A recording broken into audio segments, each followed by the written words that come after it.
네, 앞서 보셨듯이 더불어민주당 민병두 의원이 어제 미투 폭로가 나오자 의원직에서 사퇴하겠다고 밝혔습니다. 안희정 전 충남지사에 이어 전직 의원과 현역 의원까지 성추문에 휘말린 상황인데요. 네, 정치권 미투 태풍의 영향이 어디까지 미칠지 이목이 쏠리고 있습니다. 관련 내용 두 분의 전문가와 함께 자세히 짚어보겠습니다. 배상훈 서울디지털대 경찰학과장, 전전 변호사와 함께합니다. 어서 오세요. 어서 오세요. 네, 현직 국회의원을 향한 첫 미투 폭로가 나오고 곧이어 해당 의원이 전격 사퇴했습니다. 두 분께서는 현재 불어닥친 정치권의 미투 태풍 어떻게 보고 계십니까?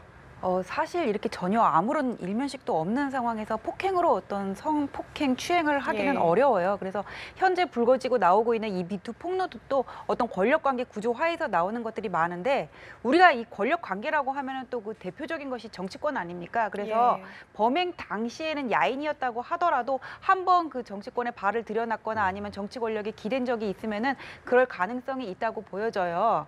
그런데 그런데 지금 그래서 이 미투 폭로가 정치권에서 많이 불거지고 있는 것 같은데 그럼 이런 미투 폭로가 향후 지방선거에 어떤 영향을 미칠 것이냐 좀 이런 부분이 걱정이 되는데 지금 저는 이 문제가 불거지기 전까지는 향후 지방선거에서 최대 변수가 될 수 있는 거는 남북대화라고 봤어요. 그런데 지금 이게 미투로 옮겨져 가고 있거든요. 또 공교롭게도 미투 폭로가 지금 집권 여당에서 계속 나오고 있단 말이에요.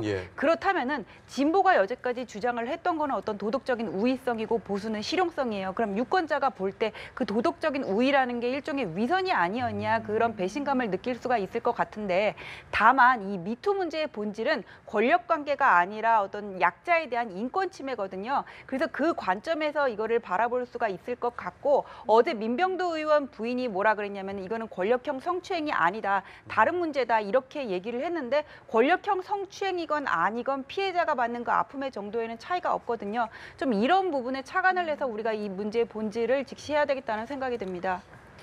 예, 뭐 지방선거의 변수가 남북대화에 이어 미투 문제가 아닐까 이렇게 말씀해 주셨는데 그래서 민병두 의원이 아마 의원직 사퇴라는 초강수를 두지 않았을까 이런 의견도 분분한데 일각에서는 뭐 문제될 만한 행동을 하지 않았는데 왜 의원직을 내려놓을까 이 부분에 대해서 시각이 엇갈리고 있거든요. 어떻게 보세요? 아무래도 민병두 의원 같은 경우는 민주당의 전략통이고 상당히 어떤 뭐 선거의 판의 프레임을 잘 짜는 사람으로 알려져 있습니다. 지금 이제 이 불거진 문제가 진부를 떠나서 만약에 진실 공방으로 간다고 하면은 결국은 이 상당히 그 도덕적인 그 치명타를 가할 수 있고 만약에 판을 바꿔서 뭐냐면은 완전히 그 정도인데 뭐 사퇴까지 할 필요가 있느냐라고 하는 일종의 동정론이라 할까요? 아니면 그런 어떤 여론이 지금 일부에서는 일고 있으니까요. 그런 쪽으로 판을 바꾸는 부분에서는 전격적인 사퇴 그것도 1시간 반 만에 사퇴 같은 경우는 그런 의미는 있는데 본인이 그랬다는 건 아닙니다. 근데 어쨌든 결과적으로는 그런 형태로 흘러가고 있는 건 맞는 것 같고 그런 면에서는 민병두 의원이 뭐 의도했든 의도하지 않았던 형태의 흐름은 가는 것 같습니다. 네, 일단 진실 공방을 말씀해 주셨는데 민병두 의원과 피해의 여성이라고 밝힌 두 사람의 기억이 서로 다른 점에 주목해봐야 될 것 같습니다. 이런 경우에 진위 여부는 어떻게 가려질 수 있을까요? 저는 지금 민병두 의원의 처사가 이해가 안 가요. 사실이 아니라면 본인이 도리어 사과를 받아야 되는 거 아닙니까? 그리고 사실이 아닌데도 뭐 미안한 부분이 있어서 사퇴를 한다 이 얘기도 이해가 안 가고 만약에 사실이 아닌데 사퇴를 한다는 거는 이분이 총선에 나가서 유권자들한테 뭐 지역 공약을 여러 가지를 내세웠지 않았겠습니까? 그런데 그것들을 지키지 않고 사실이 아님에도 불구하고 사퇴한다 그러면 이건 유권자에 대한 신의를 저버리는 거라고 보고요. 지금 이 진위 공방이 문제가 되는데 성범죄 같은 경우에는 대부분 은밀한 장소에서 이루어지기 때문에 진실을 알기가 어려워요.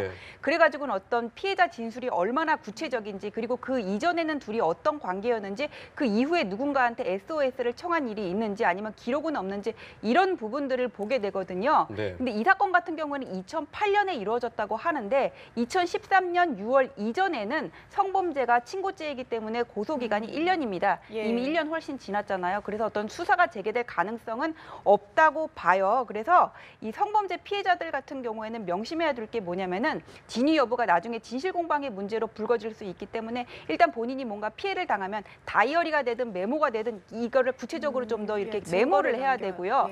그다음에 어떤 성범죄 상담 기관 같은 데를 찾아가지고는 자기가 어떤 경위로 그런 일을 당하겠는지 하는지 증거를 남겨둘 필요가 있습니다.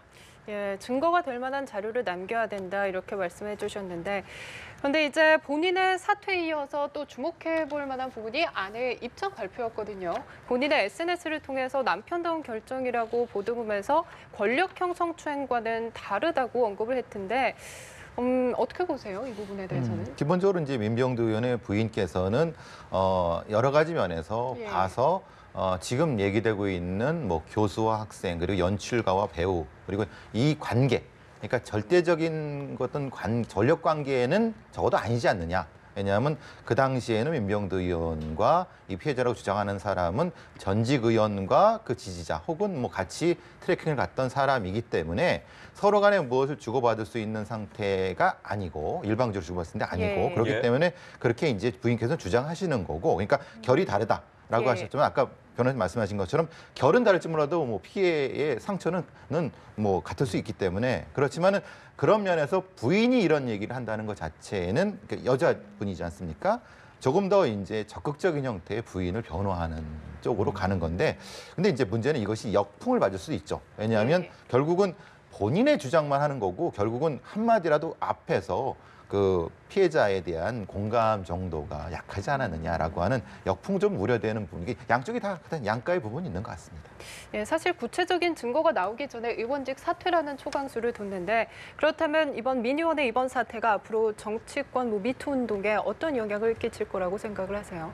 저는 일단 어떤 선례로 남을 수가 있다고 봐요. 예. 이런 문제가 불거지면은 먼저 사퇴를 해야 되겠다 이렇게 뭐 이런 선례로 남을 수도 있을 것 같고 그다음에 이게 지금은 뭐 집권 여당에서만 계속 불거지고 있지만 앞으로 또 이게 어떻게 확산될지 모르는 거고 그리고 집권 여당에서 특히 이 문제가 불거지는 거는 뭐 이걸 가지고 여러 가지 또 분석하는 입장이 나오던데 그거는 예. 너무 이게 진영 논리에 치우친 거고 피해자 입장에서는 자기는 이렇게 상실감을 느끼고 아파하는데 당시에 가해자였던 사람이 이렇게 승승장구 잘 나가는 거를 보면은 또 이게 더한 상실감, 아픔을 느낄 수가 있거든요. 그래서 이런 문제들이 더 집권 여당에 치우치는 문제도 있다고 봐요. 근데 이 미투 운동이 정치권에 미칠 수 있는 영향은 아까 말씀드린 것처럼 이번 지방선거에 미치는 영향이라고 볼 수 있는데 일단 정봉주 의원하고 민병두 의원 얘기가 나왔어요. 그러면 이제 서울시장의 어떤 판도가 바뀔 수도 있는 거고 민병두 의원이 최종적으로 국회에서 사퇴 그 결의를 받게 된다면은 의결을 받게 된다면은 이게 또 재보궐선거가 확장되는 거고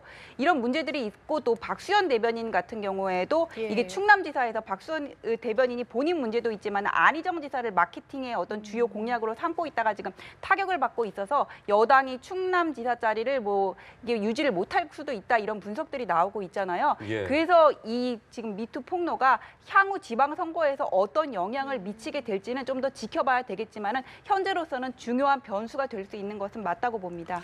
네, 교수님께도 한번 여쭤봅니다. 앞으로 이 정치권 미투 운동 어떻게 될 거라고 보십니까? 아무래도 이제 민병두 의원의 행동 같은 경우는 일종의 가이드라인 같은 그걸 가이드라인 표현을 어쨌든 기준점이라고 하는 거죠. 예. 그러니까 11년 전에 벌어진 일인데도 불구하고 본인은 과감하게 의원을 사퇴했다. 그러면 본인이 여당이고 야당 의원한테 던지는 메시지가 있지 않겠습니까? 네. 이 정도가 기준이다라는 형태의 것으로서 그러니까 상당히 정치적인 행위라고 볼 수 있는 거고요. 상당히 뭐 의도와는 다르게 어쨌든 정치인의 도덕성이라는 건 뭐 이건 공소시효가 없는 거지 않습니까? 그런 것에 대한 얘기도 될 수 있는 거고 또한 정치인들이 자기를 한번 반성해 볼 수 있는 기회. 여태까지 사실 정치인들의 성추문이 워낙 많이 나왔지만은 예. 그냥 흐지부지 되는 게 워낙 많았지 않습니까? 그런 부분에 대한 일종의 경종 같은 것도 그러니까 정치권 미투 운동이 그런 쪽으로 흘러갔고 정치인에 대한 일종의 정풍 같은 것이 될 수 있다고 하면 조금 더 긍정의 기회가 아닐까 싶습니다. 예, 알겠습니다. 또 성추행 의혹이 제기된 또 다른 정치인이죠. 이 정봉주 전 의원은 성추행을 했다는 그 날짜에 그 해당 장소에 가지 않았다 이러면서 알리바이를 내세웠는데 또 피해 주장 여성은 재반박했고요. 그런데 이제 이 부분에 대해서 혹시 경찰이 자체적으로 인지 수사할 수는 없나요? 그럴 가능성은 낮다고 봐요. 왜냐하면은 정봉주 의원이 이렇게 알리바이를 제시를 하니까 여성 측에서는 또 이제 반박을 했잖아요. 내가 날짜를 혼동했고 사실은 그날이 아니었고 또 남자친구한테 범행 후 후 2주 후에 보냈다는 그 메일도 공개를 했어요. 이렇게 피해자가 남긴 기록은 진위 여부를 가리는 데 있어서 중요한 증거가 될 수 있는 거는 맞거든요. 예. 다만 이 사건 같은 경우에도 일어난 날짜가 2011년 12월이란 말이에요. 아까도 말씀드린 것처럼 2013년 6월 이전에는 이 성범죄가 친고죄였기 때문에 1년의 기간이 지나면 고소할 수가 없어요. 그래서 이것도 경찰이 인지 수사를 할 수는 없을 것 같은데 저는 이거를 정봉주 의원이 명예훼손죄로 고소를 하셨으면 좋겠거든요. 예. 이게 왜냐하면은 만약에 정봉주 의원 말대로 이게 사실이 아니라면은 이만큼 장차 뭐 서울시장 출마를 하겠다는 그 예비 후보에게 이만한 정도의 명예훼손이 또 없겠습니까? 만약에 명예훼손죄로 정봉주 의원이 고소를 하게 되면 명예훼손죄의 경우에는 진실한 사실과 허위 사실의 경우에 그 처벌 형량이 다르기 때문에 이 사실의 진위를 파악할 수밖에 없어요, 경찰이. 그래서 차라리 정봉주 의원이 이 성범죄 처벌 여부하고는 별개로 명예훼손죄를 고소를 하셔가지고 만약에 이게 허위 사실이라면 확실하게 처벌을 받으시고 만약에 진실이라면 국민 앞에 사죄하는 시간을 갖는 게 마땅하다고 봅니다. 네, 또 다른 인사입니다. 안희정 전 지사죠. 검찰 조사 들어갈 때는 피해자에 대한 미안하다는 말이 없었는데 나올 때는 미안하다는 말을 남겼습니다. 그런데 이제 사과를 하면서도 경찰 조사가 더 남았다라는 말을 했는데 이 말은 어떻게 해석해야 될까요?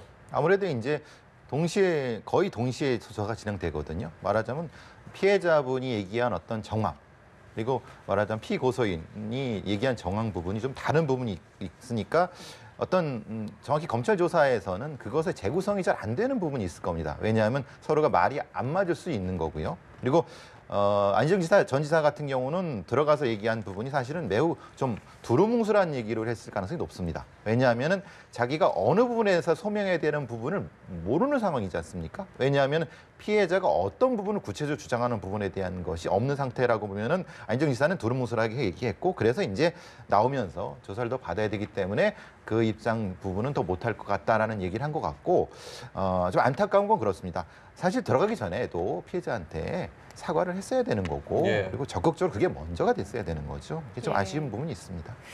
네, 그런데 이제 안 전 지사가 돌연 자진 출석한 배경을 두고도 사실 의견이 분분한데 뭐 압수수색 추가 폭로에 대한 부담 때문이다 혹은 수사 준비가 덜 된 것을 노린 꼼수다 또 일각에서는 본인의 성격에 영향을 끼친 것이다 이렇게 보고 있는데 어떻게 보세요? 아니 이걸 한 가지로 결정할 수는 없을 것 같아요. 다 영향을 미쳤을 수 있다고 보고 뭐 일단 정치적으로는 기자회견을 취소한 데 대한 부담감이 있을 수 있고요.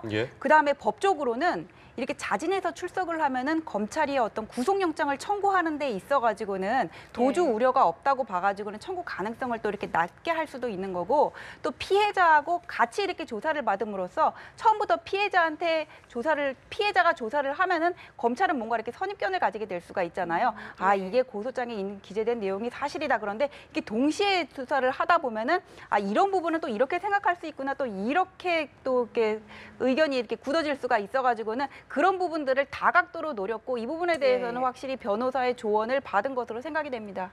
그렇다면 갑작스러운 자진 출석이 검찰 수사에는 어떤 영향을 끼칠 거라고 보세요? 뭐 향후 뭐 재수사로 재소환도 할 수 있을까요? 재소환 가능성 당연히 있는 거죠. 왜냐하면은 검찰 조사라는 게 일단 피해자를 소환해서 조사를 하고 거기에서 드러난 문제를 가지고는 이제 피고소인을 추궁을 하는 건데 이 경우에는 피해자의 의견을 충분히 들어보지 못한 상태에서 안 지사를 또 조사한 형국이 돼가지고는 실제 어제 조사도 안 지사는 9시간 만에 귀가를 한 반면에 김지은 씨는 23시간에 걸쳐서 조사를 받지 않았습니까? 안 지사한테 물어볼 말이 그만큼 없었다는 거예요. 왜냐하면 피해자 입장이 충분히 정리가 안 돼 있기 때문에 그렇기 때문에 안 지사가 나오면서 또 밝혔지 않습니까? 향후 조사에 충실하게 응하겠다고 아마 수사를 끝나고 나올 때 검찰 조사관이나 검사가 그런 얘기를 했을 거예요. 상황이 정리되면 또다시 소환을 하겠다고. 그래서 이런 얘기가 나온 거고 또 재소환을 할 가능성이 높다고 봐야 되겠죠. 예, 사실 김지은 씨 외에도 다른 연구원 A 씨도 7차례에 걸쳐서 성폭력 피해를 입었다면서 고소장을 제출한 상황인데 이게 모든 게 사실로 밝혀질 경우에 처벌 수위는 어떻게 되나요? 법정형 자체는 법정형이 있고 이거의 상습성이 또 따로 있습니다. 그러니까 법정형 자체에 5년 플러스 2년 반 정도 이렇게 되지만은 실제로 이것이 상습성이 인정받을 때는 그것이 더 이제 말하자면 이 양형위원회에서 하는 것보다 더 높게 될 수 있거든요. 그러니까 지금 뭐 양형을 말씀드리긴 애매하지만 어쨌든 상습성이 인정된다. 그것이 뭐 7번이건 그리고 또 2사람 그 이상의 사람한테 만약에 이런 피해를 입혔다는 것이 밝혀진다고 하면 굉장히 큰 중형이 될 수 있겠죠. 예, 뭐 안희정 전 지사의 갑작스러운 검찰 출두, 또 안 전 지사가 향후 사법 절차에 대비하기 시작했다는 해석도 나오고 있는데, 그렇다면 이제 안 전 지사에 대해서 앞으로의 뭐 사법 처리는 어떻게 이루어지게 되는 건가요? 예, 지금 교수님께서 말씀하셨던 것처럼 상습성이 인정되면은 형량이 가중돼 가지고는 7년 6월까지도 법정형이 가능한 거고요. 그리고 구상영장 청구 가능성을 얘기를 하자면 이게 구속영장이라는 게 범죄 혐의가 소명되는 것을 전제로 해가지고는 죄질이 나쁜 성범죄라고 전부 이렇게 영장을 또 발부를 하는 거는 아니거든요. 그래서 뭐 도주의 우려가 있는지, 소환에 불응을 했는지, 아니면은 증인을 회유한 정황이 있는지 이런 것들을 다각도로 살펴야 되는데, 안 지사 같은 경우에는 본인이 자진해가지고 또 출두를 해가지고는 소재가 어디라는 거를 명백히 밝혔기 때문에 현재로서는 영장 청구 가능성은 좀 낮아 보입니다. 예, 알겠습니다. 알겠습니다. 또 미투와는 조금 결이 다르지만, 이 성폭력 피해를 고발하는 미투와는 결이 다르지만 박수현 전 청와대 원내대변인도 이 도덕성의 논란의 중심에 서 있죠. 이 부분에 대해서는 어떻게 보세요? 기본적으로 이제 충남지사 예비 후보 신분입니다. 지금 상태에서는. 근데 여러 가지 걸리는 부분이 과거에 전 부인과 있었던 부분이 이혼이 실제로 했느냐 안 했느냐, 그리고 또 하나는 모 시의원을 공천할 때 내연 관계에 있는 사람을 한 건지 아니면 그때는 아니었었는데 그 이후에 했는지, 이 부분이 사실은 논란의 여지가 될 수 있거든요. 예. 그걸 이제 오늘 국회에서 이제 기자회견을 한다고 하는데, 핵심은 그겁니다. 이것이 이제 실제의 부부 관계가 있음에도 불구하고 다른 어떤 여성과의 관계를 가졌다고 하면은 도덕적인 침해가 되는데, 예. 만약에 정리를 하고 그 다음에 어떤 뭐 관계를 가졌다고 하면 그거는 다른 부분이 되겠죠. 그 부분 때문에 논란이 될 수 있을 것 같습니다. 네, 변호사님은 어떻게 생각하십니까? 그러니까 이 문제의 본질은 이혼 시점이 언제였는지, 이 여성과 어떤 관계였는지, 그다음에 왜 이혼을 했는지 이건데, 박수현 씨가 전 부인하고 합의 이혼을 한 걸로 알고 있거든요. 재판상 이혼을 했으면은 재판 과정에서 이런 사유들이 다 드러났겠지만은, 이거는 당사자들만이 알고 있는 문제이기 때문에 예. 이게 그냥 진실 공방으로 가고 진위 여부가 가려지기는 어렵다고 봅니다. 예, 알겠습니다. 지금까지 배상훈 서울디지털대 경찰학과장 전주환 변호사와 함께했습니다. 오늘 말씀 고맙습니다. 고맙습니다.